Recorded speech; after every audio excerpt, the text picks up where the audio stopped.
time. Our bipartisan congressional leadership recognized it as such and invited him here because our dear ally Israel is in an existential fight for its very existence, and that fight extends to every one of its borders. Today, the Israeli people are working to defeat Hamas following, of course, the horrific massacre on October 7th.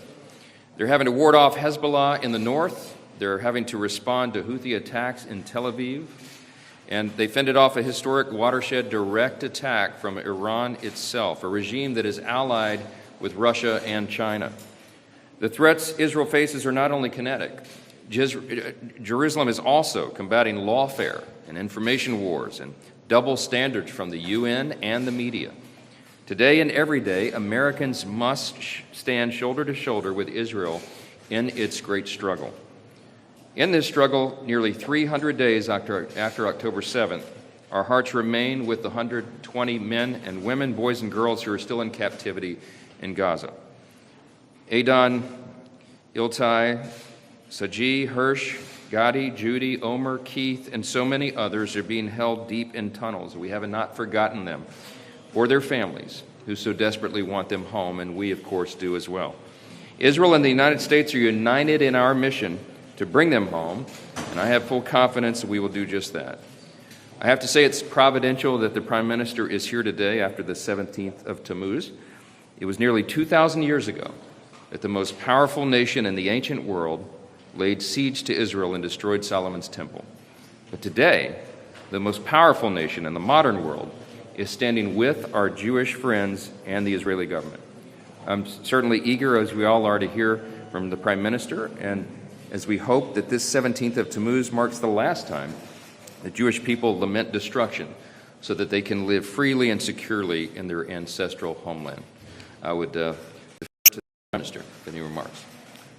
Thank you, Mr. Speaker.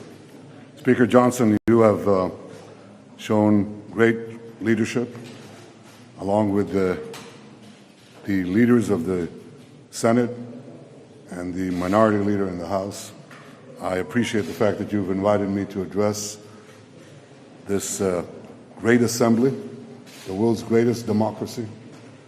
The Congress of the United States speaks for the American people, and the American people speak for the entire world.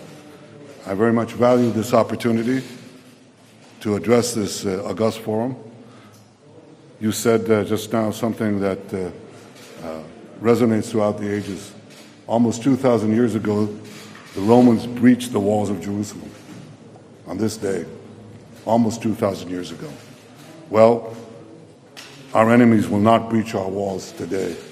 And our wall is not made up only of our own soldiers, our brave heroes, but also the friendship and alliance with the great United States of America.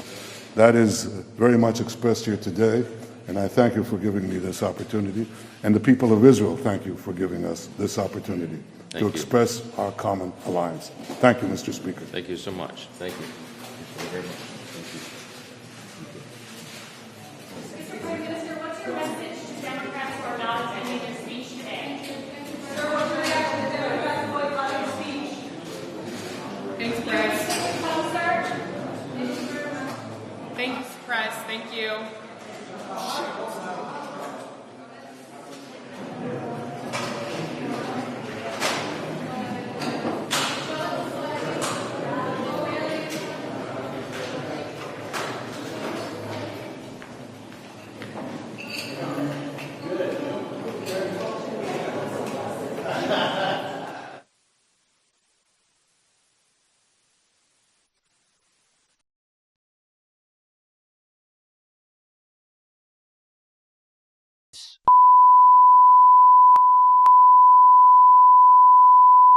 This is the primary audio circuit for the Reuters live service.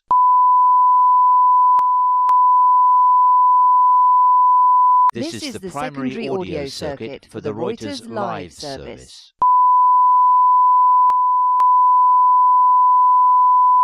This is the primary audio circuit for the Reuters live service.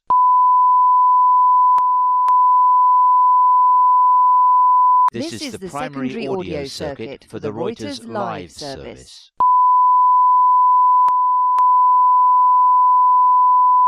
This is the primary audio circuit for the Reuters live service.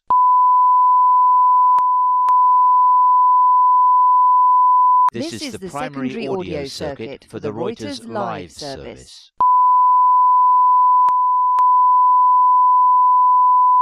This is the primary audio circuit for the Reuters live service.